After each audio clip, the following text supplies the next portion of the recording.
Elə bir zamana çatmışıq ki, əxlaqlı adam görəndə adam şübhələnir. Elədir, elədir. Çox əxlaqlı olanda deyirsən, necə bu, nə tez bu gəldi, belə oldu. Olmaya bunun başqa bir eybi var, onu ört-bastır eləyir bu əxlaqı ilə. Onun arxasında gizlənir. Nə dərdi var bunun içində, görəsən? Adam şübhəyə düşür. Bəlkə bu cildə girib. Çoxalıb belə adamlar. Əxlaq gözəl şeydir, özdə vacibdir. Əxlaqlı olmalıdır mömin. Gözəl əxlaqa sahib olmalıdır. Amma gərək bu əxlaqın kökü dərin kök olsun.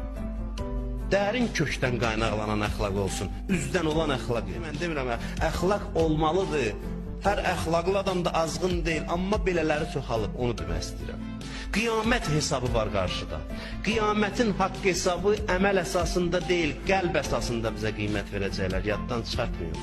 Qəlbləri ortaya qoyacaqlar, sirlərin aşkar olduğu gün, ürəklərdə gizlənənlər üzə çıxacaq, ona əsasən bizə qiymət verəcəklər.